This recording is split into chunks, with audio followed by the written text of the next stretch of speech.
Hey guys, welcome back to my YouTube channel book but Kirti. This is Kirti and आज की ये video totally dedicated है मेरे favourite author mister Amish Tripathi को। वो मेरे पर्सनली बहुत बहुत बहुत फेवरेट ऑथर हैं। मैंने उनकी सारी बुक्स पढ़ रखी है। एक्चुअली जिन्हें नहीं पता है मैं उन्हें बता दूं कि मुझे माइथोलॉजिकल फिक्शन पढ़ना बहुत पसंद है। तो मतलब मुझे रामायण, महाभारत और इन ऐसे टाइम के जो चीज़ें हुई थी, जो जो सारी घटनाएं हुई थी, उनके बारे में पढ़ना, उन्हें जानना मुझे बहुत पसंद है। इवन मुझे जो सीरियल्स इन पर बनते हैं तो उसे पर्सनली देखना बहुत पसंद करती हूँ। तो वैसे ही बुक्स भी है और मैं आज आपको अपनी इस वीडियो में अपना कलेक्शन दिखाऊंगी। अमीश त्रिपाठी की जितनी भी बुक आज तक रिलीज़ हुई है मैंने सारी पढ़ रखी। तो लास्ट ईयर अक्टूबर में उनकी रामचंद्र सीरीज़ की चौथी बुक रिलीज़ हुई थी, जिसका मैं बेसब्री से बहुत ही बेसब्री से मैं वेट कर रही थी। पर समहाउ मैं अपने एग्ज़ाम्स में बहुत ज़्यादा बिजी थी, जिस वजह से मुझे पता ही नहीं चल पाया कि वो बुक कब रिलीज़ हुई।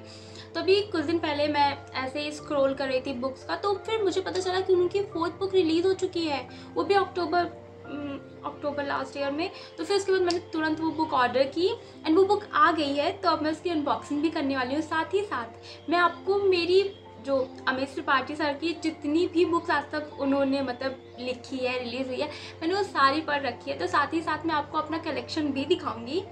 सो बिना कोई देरी के चलिए शुरू करते हैं, because I am so so so excited. Let's start.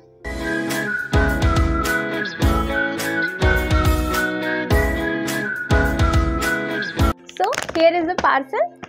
Let's cut it.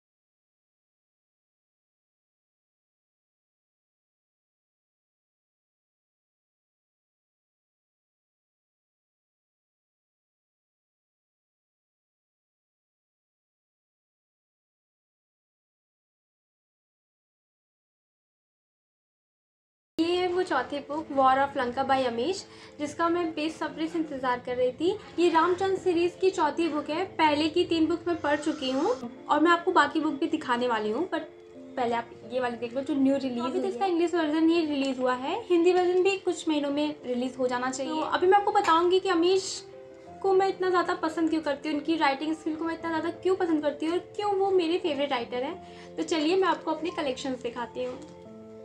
ये सारी बुक्स हैं अमीश त्रिपाठी सर की जो मेरे पास है। ये उनकी सारी बुक्स, उन्होंने अब तक की जितनी बुक्स लिखी हैं ये वो सारी बुक्स हैं। तो मैं यहाँ से स्टार्ट करती हूँ। तो ये जो पहली बुक है ये है सुहेल देव। ये उस टाइम की बुक है, ये कोई मिथोलॉजिकल फिक्शन नहीं है। ये उस टाइम की बुक है जब सोमनाथ मंदिर पर गजनवी ने आक्रमण किया था। तो उस टाइम कैसे क्या कंडीशंस थी, उस टाइम राजाओं की क्या स्थिति थी, वहाँ के जो पंडित थे वो कैसे थे, उन्होंने इस गजनवी के आक्रमण को किस तरह से देखा, किस तरह से उस चीज़ को समझा, उस पर रिलेटेड बुक है। उसके साथ साथ ये जो महाराजा सुहेल देव है, इन्होंने किस तरह से सोमनाथ मंदिर को बचाने का ट्राई किया, किस तरह से उन्होंने लड़ाई लड़ी, क्या क्या कंडीशंस थी, क्या क्या सिचुएशंस थी उस टाइम की, उसके बारे में बताया गया है। ये बुक पूरी इनके जीवन पर है कि कैसे वो लड़े और कैसे गजनवी ने आक्रमण किया, कैसे वो उससे लड़े, उन्होंने सोमनाथ मंदिर के लिए क्या क्या किया।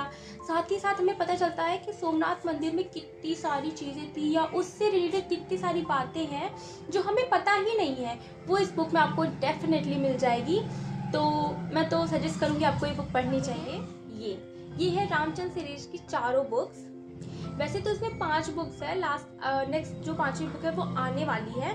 उसके साथ ही साथ ये जो 4 बुक है उसमें सबसे पहले है राम, उसके बाद सीता, फिर रावण, उसके बाद लास्ट है ये वॉर ऑफ लंका जो अभी अभी रिलीज हुई है, जिसे मैंने अभी भी मंगाया है। 5वीं रिलीज होने वाली है, अभी हुई नहीं है, वो देखो कब रिलीज होती है। बट इस बार मैंने डिसाइड किया है कि सबसे पहले तो मैं चेक करती रहूँगी कि कब रिलीज होने वाली है, और फिर जब वो रिलीज होने वाली होगी तो मैंने उसकी प्री बुकिंग करनी है। अगर आपने रामायण पढ़ी है तो उसमें राजा है, फिर उसके बाद उन्हें वनवास होता है एंड इस तरह से चीज़ें हैं। पर यहाँ क्या है ना, ये टोटली अलग ही कहानी है। बाकी कैरेक्टर सेम है, सारी चीज़ें सेम है। आप इस बुक को लेके चलेंगे, इस बुक की तरह इमेजिन करेंगे ना, तो बहुत ही अमेजिंग बुक होगी ये। साथ ही साथ सीता को ना एक वॉरियर की तरह दिखाया गया, मिथिला की योद्धा सीता, इसका टाइटल ही यही है। तो उन्हें ना कोई एक ऐसी अन्नपूर्णा और क्या कहते हैं लक्ष्मी टाइप तो नहीं दिखाया गया है, उन्हें पूरी तरह से एक वॉरियर दिखाया गया है। मैं आपको बताती हूँ कि पहली चीज़ तो मिथोलॉजिकल फिक्शन मुझे बहुत पसंद है।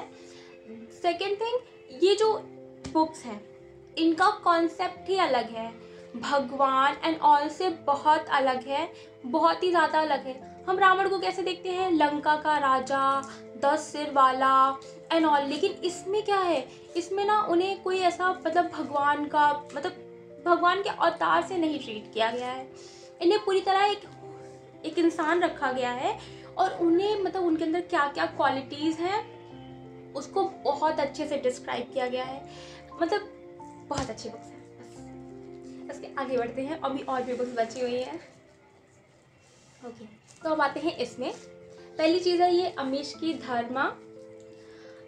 ये बुक बाकी बुक से अलग है। इसमें ना 4 कैरेक्टर्स हैं और वो सब मिलकर धर्म की बात करते हैं कि और इसमें पता है, इसमें हमें ना महाभारत और रामायण से जुड़ी बहुत सारी ऐसे कहानियाँ सुनने को मिल जाएगी जो हमें वैसे नहीं पता होंगी। जैसे मैंने तो वैसे बहुत सारी स्टोरीज पढ़ी हैं, सीरीज भी देखी हैं, पर इसमें ना कुछ बातें ऐसी थी जो मुझे पता ही नहीं थी, मतलब बहुत ही अलग है। तो अगर आप ये बुक पढ़ते हो ना तो आपको बहुत सारी नई नई बातें, नई नई घटनाएं उस टाइम की जानने को मिलेगी। इसमें वही रामायण महाभारत के बारे में ही है। 4 कैरेक्टर्स हैं, वो आपस में बातें करते हैं और रामायण और महाभारत के कैरेक्टर्स को कंपेयर करते हैं, उनकी क्वालिटी। जैसे किसी में सत्यनिष्ठा थी, तो अगर महाभारत में इस किसी पर्टिकुलर इंसान के अंदर सत्यनिष्ठा बहुत थी, तो रामायण में किसके अंदर सत्यनिष्ठा इनसे भी ज़्यादा थी या इनके बराबर थी। इस तरह से उन पर कंपेयर किया गया है दोनों मतलब कि महाभारत और रामायण के कैरेक्टर्स को। तो ये उसमें हो गई। फिर आते हैं इस पर, ट्रायोलॉजी है। तो पहला है मेलुहा के मृत्युंजय, उसके बाद नागाओं का रहस्य और उसके बाद वायुपुत्रों की शपथ। तो ये फर्स्ट बुक ये है, सेकंड बुक ये है और थर्ड बुक ये है। इसमें भगवान शिव और माता सती की स्टोरी है और उसके साथ साथ ना इसमें जो जैसे माता काली थी, गणेश भगवान थे, तो उन सब का बॉडी शेप, बॉडी स्ट्रक्चर थोड़ा अलग था। तो इसमें उन्हें एक अलग तरह से पेश किया गया है, उनको एक तरह से नागा कहा गया है। इनकी बुक्स में ना कॉन्सेप्ट ही पूरा अलग होता है और बहुत ही इंटरेस्टिंग होता है। तो सबसे पहले तो मैं बात करूँगी कि इनकी वे ऑफ राइटिंग पर। ये बहुत ही आसान सा, बहुत ही सिंपल लैंग्वेज लिखते हैं। साथ ही साथ ये इनकी बातें, इनका जो इस बुक्स में जो भी ट्विस्ट एंड टर्न्स है ना, वो इतने इंटरेस्टिंग बना देते हैं कि आप सोचते हो कि आगे और पढ़ना चाहिए मुझे, कि आगे और क्या है, आगे स्टोरी कहाँ टर्न हुई है, कैसे ट्विस्ट हुई है, ये सब है। और बेस्ट पार्ट है कि एक बुक दूसरी बुक से इतनी बढ़िया से रिलेट करती है कि आप, जैसे मैंने बताया ना कि मैं इस बुक का, लास्ट बुक का बहुत ही बेसब्री से वेट कर रही थी, ठीक उसी तरह इसके बाद मुझे पता है कि मैं इसके बाद जो 5वीं बुक आने वाली है मैं उसका भी बहुत ही बेसब्री से वेट करने वाली हूँ, क्योंकि जिस तरह लिखते हैं ना आप फैन हो जाओगे इनके। तो अगर माइथोलॉजिकल फिक्शन पढ़ने का सोच रहे हैं तो मैं आपको सजेस्ट करूँगी कि आप रामचंद्र सीरीज़ के साथ जाइए। और भी बहुत सी बुक्स हैं जो आप पढ़ सकते हैं, बट अगर आप पर्टिकुलर अमीश सर के पढ़ना चाहते हैं तो मैं कहूँगी आप रामचंद्र सीरीज़ के साथ जाइए, क्योंकि इन बुक्स में ना इतने बढ़िया ट्विस्ट एंड टर्न्स हैं, क्योंकि तो वो आपको और इंस्पायर करेंगे कि मैं नेक्स्ट देखूँ, नेक्स्ट में क्या है, उसके नेक्स्ट में क्या है। सो मैं सजेस्ट करूँगी कि अगर आप ट्राई देना चाहते हैं तो आप सबसे पहले रामचंद्र सीरीज़ ही पढ़िएगा एंड उसके बाद ये सारी बुक्स तो हैं ही। फिर जैसे अगर आप सोचते हो कि ये तो बहुत ज़्यादा हो जाएगी, 4 बुक्स पढ़नी पड़ेगी, तो आप सुहेल देव भी पढ़ सकते हो। ये भी बहुत ही इंटरेस्टिंग बुक है। एंड साथ ही साथ ना आपको जैसे सोमनाथ मंदिर के टाइम पे गजनबी ने कैसे आक्रमण किया, क्या क्या चीज़ें हुई, वहाँ के पंडितों ने कैसे उस चीज़ को हैंडल किया, वो बहुत अच्छे से एक्सप्लेन किया गया है एंड बहुत ही बढ़िया ट्विस्ट एंड टर्न्स के साथ किया गया है। तो मैं आपको सजेस्ट करूँगी कि अगर आप इन्हें ट्राई देना चाहते हैं तो definitely go with this book. And उसके बाद अगर आप रेडी हो ढेर सारी बुक्स खरीदने के लिए तो आप ये पढ़ सकते हैं। सो ये था आज का video. If you like the video hit the like button and don't forget to subscribe for more amazing videos and bye, take care.